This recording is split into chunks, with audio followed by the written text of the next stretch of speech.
You are Locked On Wolverines, your daily podcast on the Michigan Wolverines, part of the Locked On Podcast Network. Happy Thursday. We are back. Doing it late because I am being so lazy today because of the weather. Thursday and Friday are as close to a day off as I get during the season, but I don't get them off either. Locked On Wolverines podcast, part of the Locked On Podcast Network, where it's your team every day. I am your man on the ground, Isaiah Hole, publisher of Wolverines Wire through USA Today Sports Media Group. It is the mailbag. So, the Michigan Mailbag. Favorite show every week, so let's get right to it. Starting with our leaders and best, James Crudup at James Crudup6. Ohio State is just going to be mediocre all season and then tune super. I tried to look up this word to see if it was a word and I couldn't figure it out. But anyway, super whatever against Michigan like a couple years ago, right? I mean, probably. That said, again, remember the reasons why I said things didn't go well in 2018 and 2019. Those reasons have more to do with what Michigan was doing and as little to do with what Ohio State was doing based off the intel that I got, right? The play calling, all the stuff that made Michigan very, very obvious in what it was trying to do. So that said, I still think it's going to be better, right? You've got fresh eyes on the situation. You got Mike McDonald. And I think the big question is, how much will Michigan's passing game improve? Because if Michigan can keep them off balance, now it won't matter if Michigan can just run all over them, right? But you still want to see Michigan keep them off balance. But yeah, I also think it's kind of almost a bad thing in a way that they're not going to be playing C.J. Stroud this week. That he's only coming in an emergency because it's kind of like, what if you find something in one of the other guys? Which happens sometimes. Think about Michigan State in, was it 2013? No, it was 2012. No, it was 2013. I don't know. It was one of those years where, I think it was 2013, where Andrew Maxwell started the season and it was still like, oh, terrible. And then Connor Cook came in because I don't remember why, but Connor Cook came in and suddenly it's like, oh, they might have something. That would be my other concern. Not that CJ Stroud's their problem, but that suddenly Kyle McCord comes in and it's like, oh, whoa, look at this dude. This dude is better than Justin Fields and Dwayne Haskins combined. He's thrown for 5,000 yards in 9 games or 8 games or whatever like that. And he's also able to run for 200. That would be the issue. Josh Barajadicki. After watching the first 3 games, could you revisit any of your preseason expectations for wins, losses, or statistical achievements? Would you change them with your current information? Yeah, I think now, I think now I would, because I was already on the border of 9-3. I didn't give, I don't think. I mean, I know you guys asked. I would have to go back and listen. I didn't put on paper like any bold predictions as far as what the passing or rushing was going to be.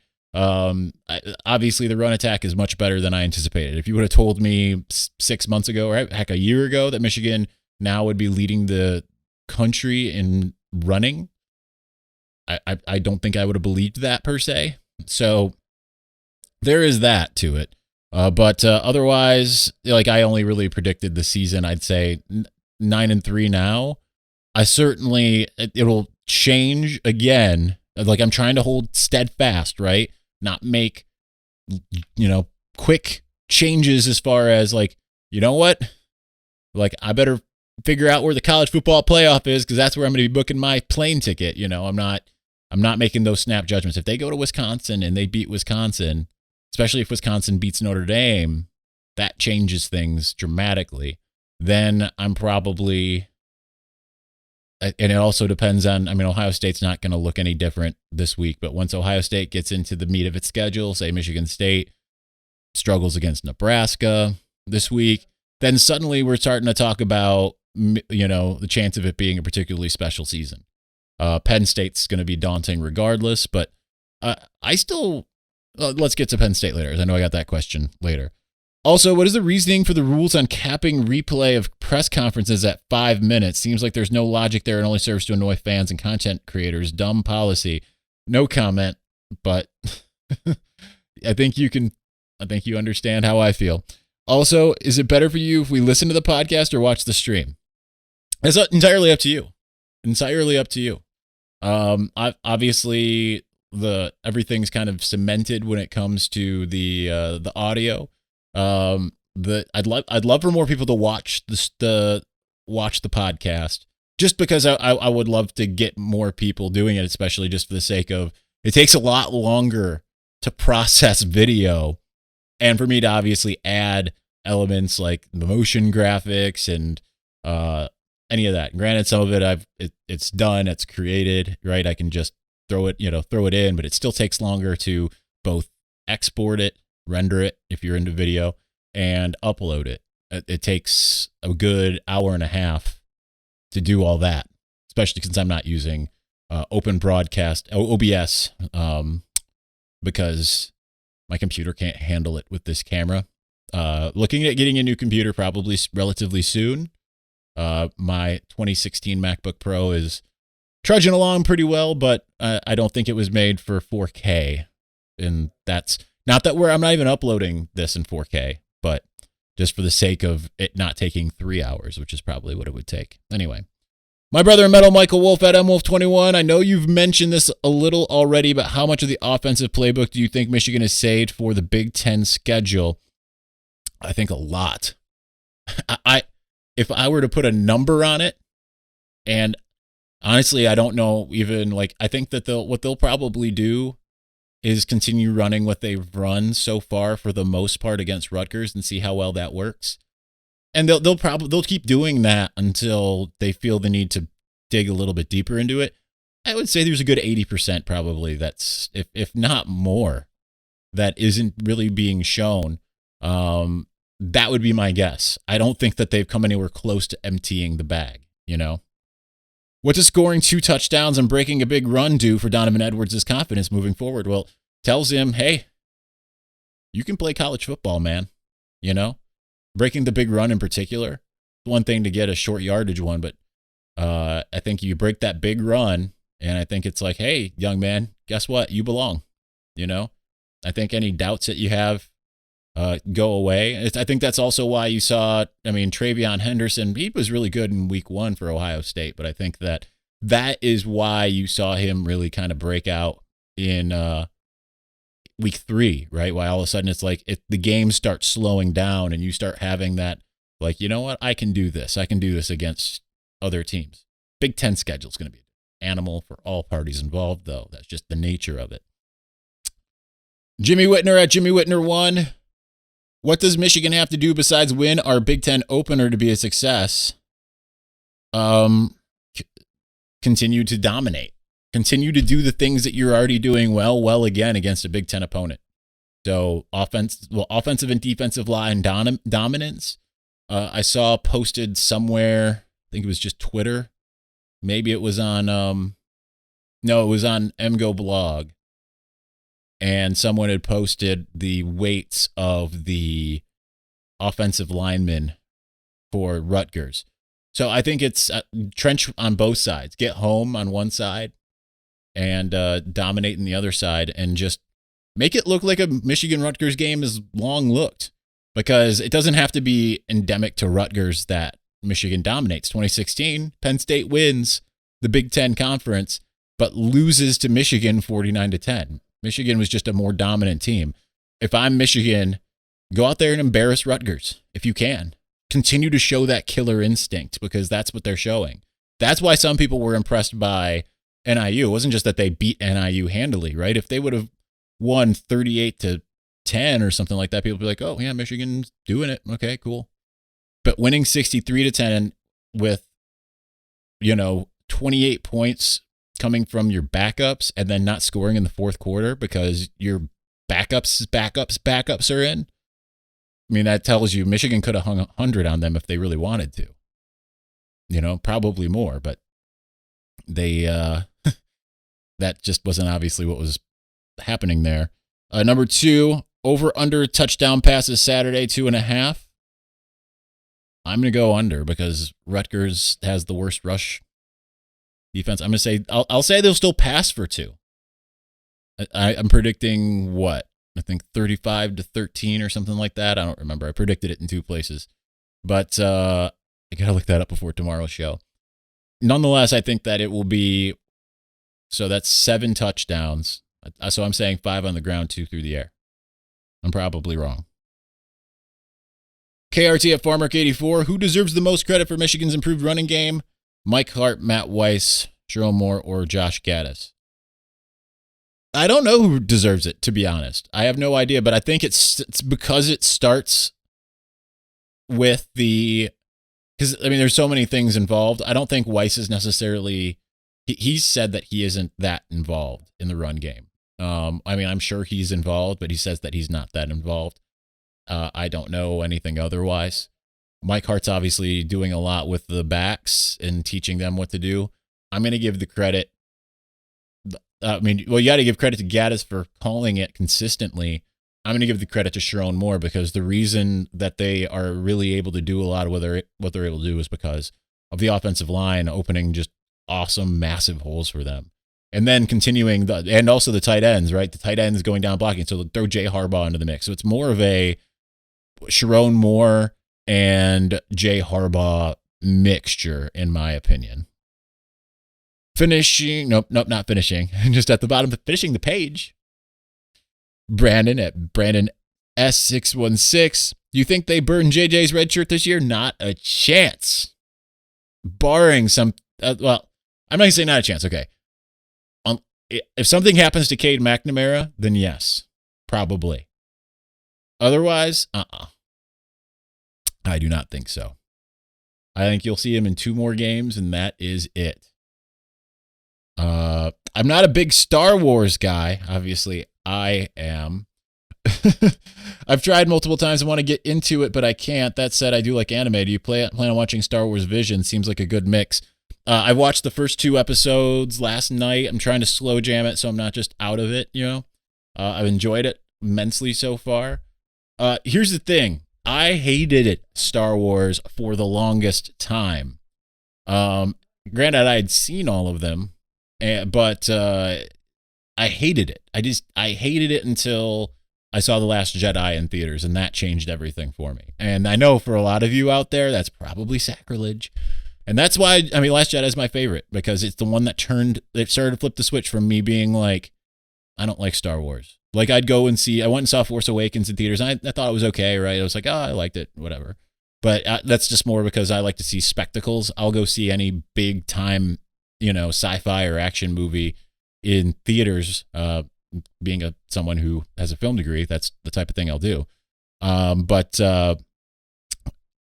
Last Jedi I thought was like a perfect movie, and I understand why people don't like it. I just think they're wrong. And then so I saw that twice in theaters, and then I saw The Rise of Skywalker 3 times. I didn't like that nearly as much as the other 2, but still, And then when I went to Galaxy's Edge, that completely flipped the switch completely for me. And that's what started my obsession, because that's what got me reading the books and being a huge dork. And that's why I have Lightsaber 1, Lightsaber 2. There's 2 more upstairs and a bunch of Star Wars books. Because I went from being a guy that rode motorcycle to press conferences to being the biggest nerd wearing a Baby Yoda hoodie on a podcast. All right, finishing us out in segment 1. Jonathan Joseph at JJoseph2156. Which player, sophomore or younger, are you most excited to see where they are at by season's end? The answer is still the same as it was preseason. That's Donovan Edwards. And we saw a glimpse of it, and especially as much as it's a little bit different because Blake Corum, I said preseason, he's going to end up being really good, especially by virtue of me not talking about him. And so far, he's been the best, and best in the country, essentially. I mean, there's others that are in that conversation, of course, but nonetheless, Donovan Edwards is still my answer. Because I really want to, I still think that he has got so much talent. He's got so much that he can do. I just think that if you have a 3-headed monster and you can manage it, which so far Mike Hart is doing a good job of, then it's like, you figured out that one guy out. All right, here's another guy. Oh, you figured that guy out. Well, here's another guy. Well, we're going to switch it back up. they all do different things, so that's the good thing. All right, let's move on. We are already way over time, geez. RockAuto.com is a family business. They've been serving auto parts customers online for 20 years. Go to RockAuto.com to shop for auto and body parts from hundreds of manufacturers. They have everything from engine control modules to brake parts to tail lamps, motor oil, even new carpet. Whether it's for your classic or daily driver, get everything you need in a few easy clicks delivered directly to your door. The RockAuto.com catalog is unique. It's also remarkably easy to navigate. Quickly see all the parts available for your vehicle. Choose the brands, specifications, and prices you prefer. Best of all, prices at RockAuto.com are always reliably low and the same for professionals and for do-it-yourselfers. Why spend up to twice as much for the same parts? Go to RockAuto.com right now. See all the parts available for your car or truck. Right locked on in their How Did You Hear About Us box so they know that we sent you. Amazing selection, reliably low prices, all the parts your car will ever need. RockAuto.com.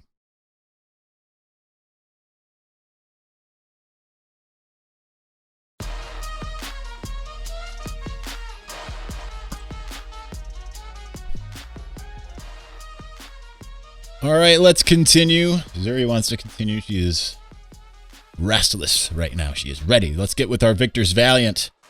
Starting with Jim at Jim in the North. I'm a big fan of power running. Do you agree with the analysis that a power run game can take advantage of lighter spread defenses? Seems to me our Ohio State issues had more to do with offense than defense. I think you mean Michigan's or Ohio State's offense? Oh, no. Okay, I see what you're saying. No, the Ohio State issues certainly were way more Michigan's defense versus Ohio State's offense than vice versa. And Michigan's offense wasn't built to play catch up. So that's really that. But I do think that a power run game can take advantage of spread. I think it's like what Seth Galina said. The spread is dead.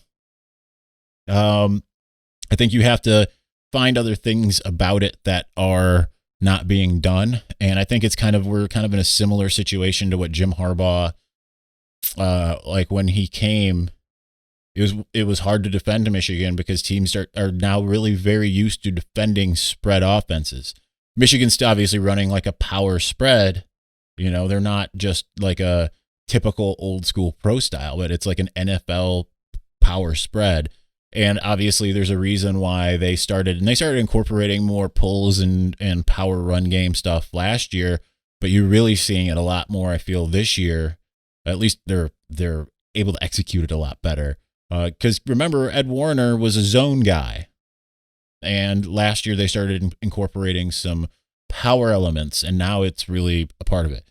Do I think that it can? I think anything can if you execute it right. But I think it can help, especially it's this type of play is not something that you see very often. So I think that's part of it. Let's see. You've got another question I put down here accidentally. Will you watch the new Boba Fett series? I mean, yeah. I'll watch anything Star Wars they put out. And I'll play anything Star Wars video game wise that they put out. Although I'm anxiously awaiting. I'm playing Deathloop right now. I haven't been playing video games at all really in about the last calendar year. I think I've played like 2 to completion since. I played a little bit online around Christmas time. Was playing Star Wars Battlefront 2 online for a bit around Christmas. That kind of stopped. I can't remember what other game, and then I played Ratchet and Clank just because I wanted to play something that was made for the PS5. Some other games, I haven't finished anything. I know I'm digressing completely, but I literally, that's what I've been doing the last like couple hours, is playing Deathloop, because my friend Jason Kelly is the star, and I didn't know that until it came out. So Adam Casel at Adam_Casel. Which players in each phase of the game have exceeded your expectations thus far?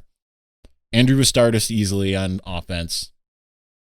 I mean, Blake Corum too. So, I mean, those are the two. I don't think anyone, I think people thought, hey, Blake Corum can be pretty good. I don't think they thought like he was just going to be this monster. But Andrew Vastardis, I mean, I was with a lot of you. I was thinking like, well, I think his job is maybe in jeopardy. Maybe you put Zinter in there, and maybe you've got, he slides Stuver over and all of that. No need. He's been your best offensive lineman so far. So my dog is staring at something, and I have no idea what it is. Anyway, defensively, is it weird to say Aiden Hutchinson? Like, I knew he was really good, but like he's like I said on yesterday's show, he's starting to have like some Bosa in him, right? Like, unbelievable. I can't. Let me think. Who else would be? I mean, Vincent Gray would be the other one, I think, on defense, and then on special teams, Caden Colasar. I think it's hard to not have him as your guy. He's been very good in anything they've asked him to do. And obviously not as explosive when he was returning, but very good at everything they've had him do. Jacob Heminger at Heminger Jacob. Why do you think the perception of McNamara is not great sometimes? If you break down what he has done in 6 games, basically, keeping in mind he's only played 100% of 1 game so far in his career, his stats are pretty good, in my opinion. 6 for 167, rather. That 6 for 108 would not be good. 67 for 108 for 62%. Obviously, you'd still like that to be higher. 796 yards, 8 passing touchdowns, 2 rushing touchdowns, and 0 turnovers. I'll answer this after I get through your next part here. It says a breakdown of all 44 of his drives since coming in against Wisconsin last year. 28 scoring drives, 23 touchdowns, 5 field goal attempts, 1 missed. 10 punts, 4 on downs. 2 are at the end of game or half. So that's 64% of his drives have ended with a chance at points, with most being touchdowns. I'm going to be very honest with you as to the reason. Because the starting quarterback in Ann Arbor is almost never popular. And the fact that he's not asked to do too much right now. That, in a lot of people's eyes, means that he can't do it. So I think that's the big reason why I feel like people are just like whatever about him, because that's how that tends to go. Michigan fans tend to not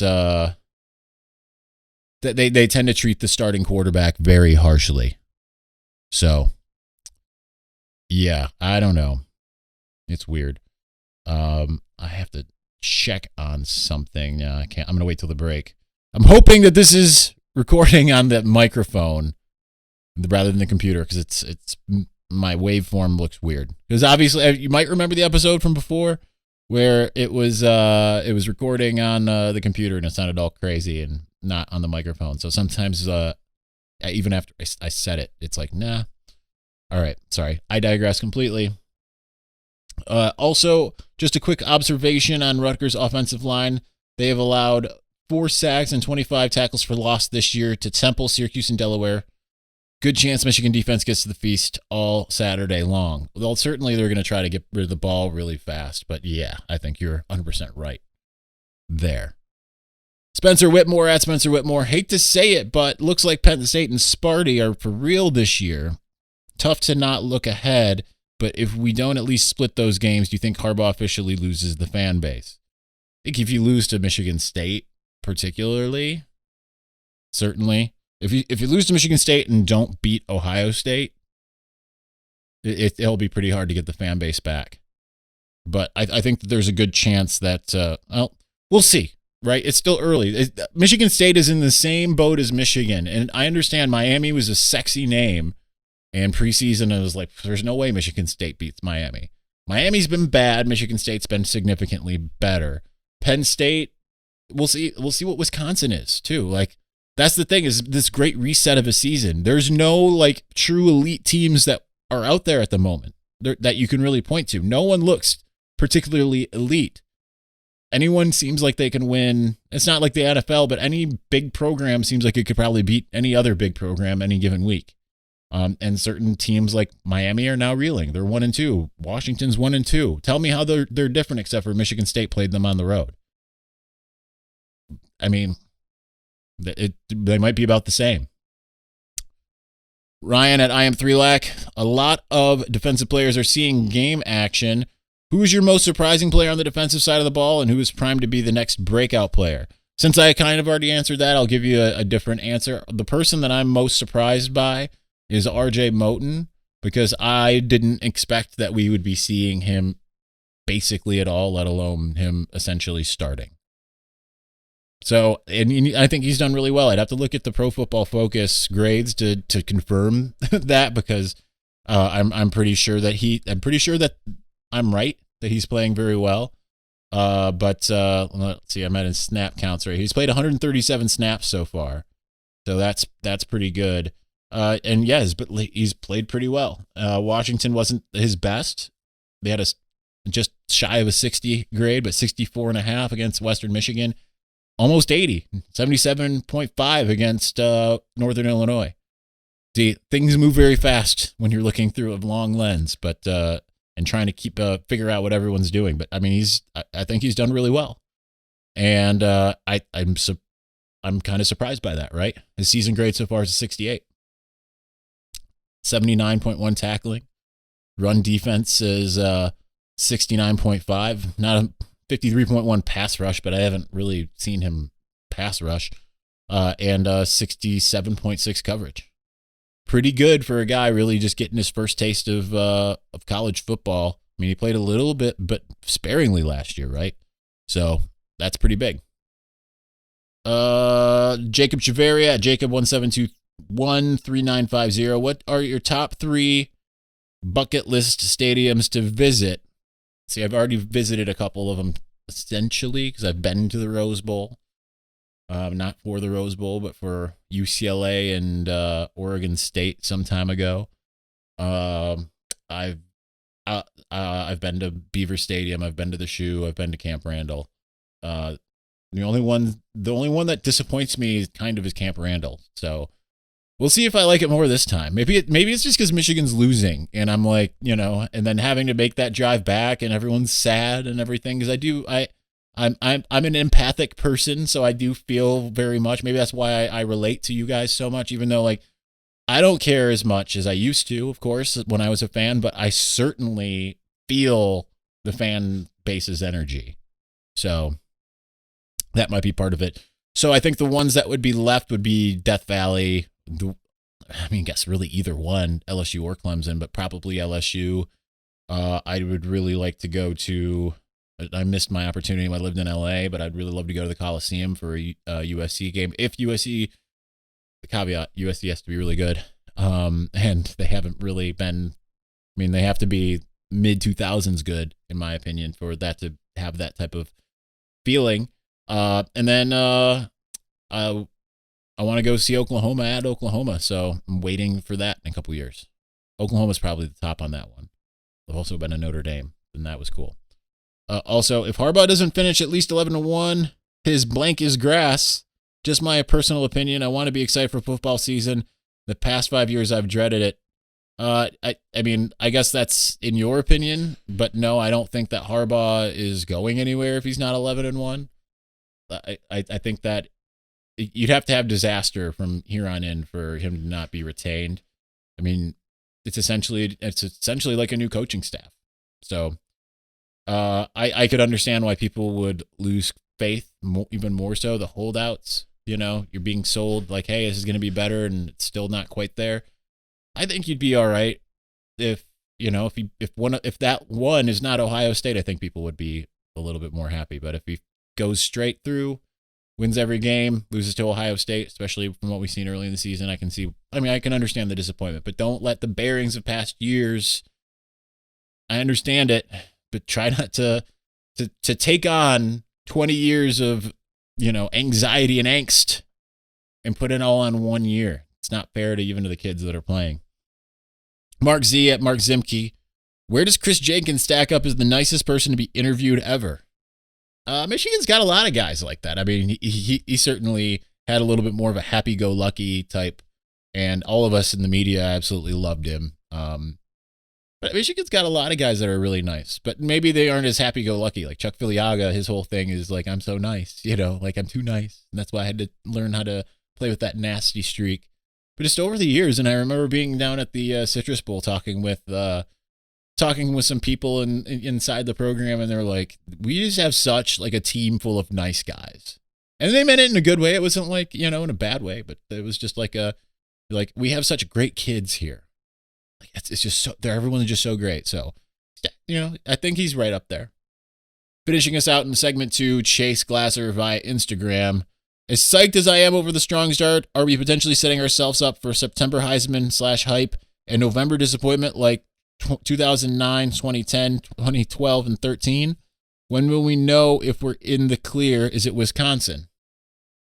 You won't know if you're in the clear until the end of the year. Because here's the thing. I think the problem is Michigan could run the table, but if it loses that last game, you're going to be in the same emotional place that you were any given time. Conversely, if Michigan loses to Wisconsin, Michigan State, and Penn State, but beats Ohio State at the end of the season, you feel a lot better about it all. So, I don't think, I think that the thing about college sports in general, especially a team like Michigan in the position Michigan's been in for a long time, is it's something of a trust fall. And unfortunately, you just got to take it. And if you don't just take it, then where's the enjoyment, right? If you're not enjoying what just happened in the last 3 games because you don't want to be disappointed down the road, then what are you doing?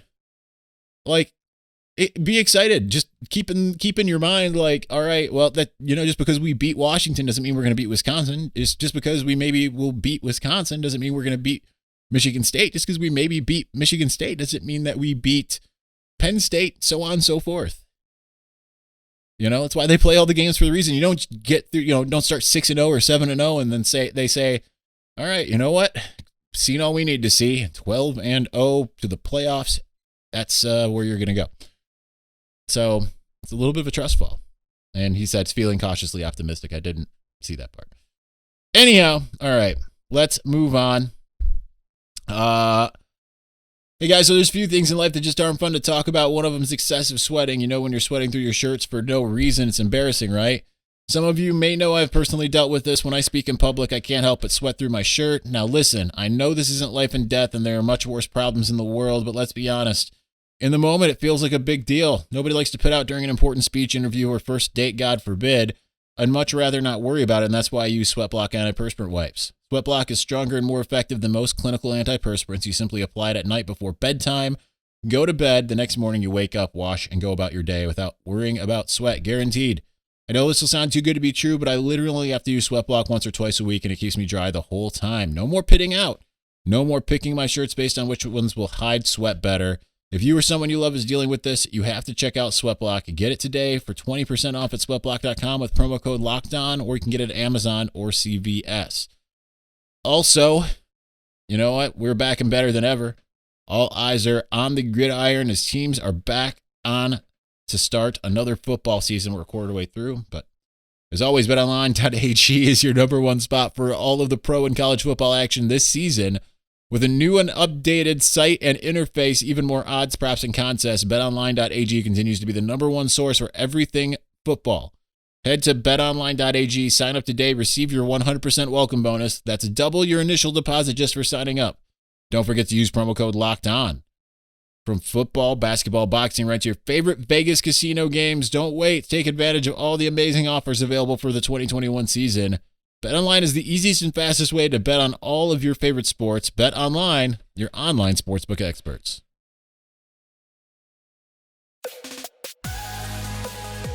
All right, let's finish it out. We've got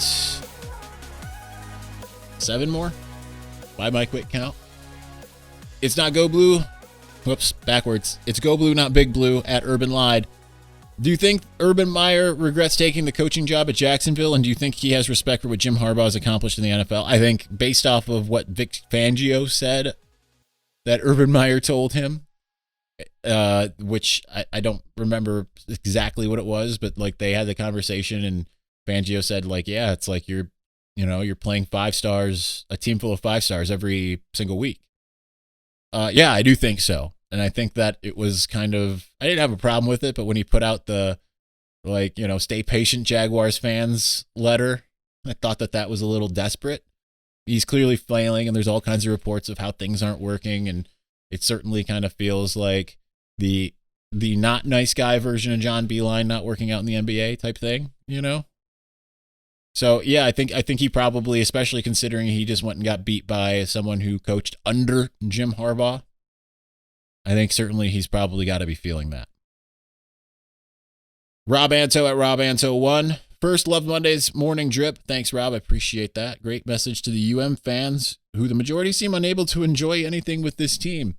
But I'm saying, man, just if they beat Wisconsin and it isn't pretty, there's going to be this, well, how are you going to beat Michigan State and Penn State and Ohio State this way? And it's going to be like just very nauseating and tiring. Like, celebrate wins when you can celebrate them. Team looks good now. Cool. Hopefully it still continues. Anyway. Second, which position group are you least confident in going into Big Ten play? Ooh, that one's hard. I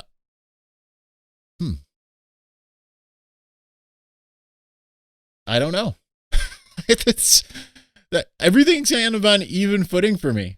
I don't know. That's good. I know that normally I say I don't know to non-hypothetical questions, but nothing's glaring. Like the pass offense pass defense rather was really good, and pass offense was, better this last week. Everything's kind of humming right now. There's no glaring weaknesses right now for Michigan. So no, I don't know. The things like linebackers look good. Pass rush might not be getting home per se, but it looks good. Secondary looks good. Offensive line looks good. Running backs look good. Tight ends look good. Maybe not as much in the passing game, but they look good in blocking. Wide receivers look good. I guess wide receiver would be the answer. That would be it, because there's not a tried and true obvious Ronnie Bell on the team. So wide receiver. By deduction, quarterback looks fine in my opinion. Wolverine Mean at WM Pod. Michigan and MSU are ranked number 19 and 20 respectively. Michigan is favored to beat Rutgers by 20, while MSU is favored to beat Nebraska by only 5. Besides the home field advantage, what do you think are the biggest reasons for the disparity in point spreads? Probably part of it is Nebraska taking Oklahoma kind of to the wire to some degree. Rutgers historically not being that good, and probably the brand name difference between Michigan and Michigan State. That's probably it. But if you want me to say, like, because I don't know if Nebraska and Rutgers even though Nebraska's been down near the bottom of my power rankings, Rutgers has been much higher. I don't know which one I would pick if they were to play each other, right? Nebraska's been playing people tough. They've been in every game. They've just lost 2 of them. They're 2-2. Things just seem, and to some degree, Nebraska beats itself. So I think that's probably it. Austin Cooper at AJ Coop 8. Hopefully I'm not too late, but does a Wisconsin win or loss affect next week's outcome, or has Paul Chryst done a good enough? Does he have a good enough culture? My apologies for not being able to read. I've got a bunch of lights shining in my face, which is new for the last couple of weeks. Does he have a good enough culture in place for them to bounce back from a loss and keep them from getting too high after a big win? I think a loss certainly would affect it, because they would be 2-2. And as much as you'd sit there and say, like, okay, our backs are against the wall, we need this game, they would have lost some confidence, right? You lose to Penn State, you lose to Notre Dame. Certainly a winnable game against Notre Dame. I think that would affect their confidence. They win, then they're like, all right, we're still, Penn State was really good, but we're still really good, and we can just go and do our thing. We're not going to lose another game the rest of the year. So that would be how I would see it. He does have a really good culture, but doesn't seem to have an offense right now. Scott Davis at Scott C. Davis Jr. Should Michigan's leadership push for an expanded playoff as soon as possible? Harbaugh's teams would have likely hosted 2 playoff games already, which would likely alter the perception of his tenure. I don't think that they really can, right? It's commissioners, right? It's Greg Sankey versus the world right now. And when I say versus, I mean, he's pushing for expanded playoff, but probably because the idea is like, we go to 8 teams, we can have 8 SEC teams in. Probably not terribly off. But I'm sure they are pushing for an expanded playoff. Harbaugh's been pushing for a 16-team playoff. So, Enchanted Pants at Enchanted Pants. As Michigan's success continues, do you foresee other organizations or programs looting the staff after the season? Sharon War as OC or head coach, Weiss is OC, McDonald is NFL DC. In other words, is the culture strong enough to keep people here, or is Michigan not allowed to have nice things? mean, that's the byproduct of winning, unfortunately, is you're going to lose some people. McDonald, I can't imagine, is going anywhere. He could have stayed in Baltimore and been a defensive coordinator sooner than later. So I don't think he's going anywhere. Probably the same with Matt Weiss. Sharon, I think that he turned down Oklahoma to stay at Michigan, from what I heard. So getting a promotion, yeah, maybe that'll happen. But, it's when you have nice things, yeah, you're going to lose some key pieces. I would imagine for the most part, the band will stay together another year. After that, anybody's guess. Finishing us out, Greg at Greg's Korean Barbecue. If Michigan keeps winning, Zinter has to keep the club right. And he put a Michael Scott gif in there. If you're the superstitious type, yeah, but, probably be better to have his hands. All right, that'll do it for us today. Thank you for listening and or watching. Thank you for your patience for the Slate episode. Just trying to get a little R&R before the week. And since next week's a travel week, getting it in wherever I can for the next 2 weeks of travel weeks. So anyway, that'll do it for us. We'll talk to you soon.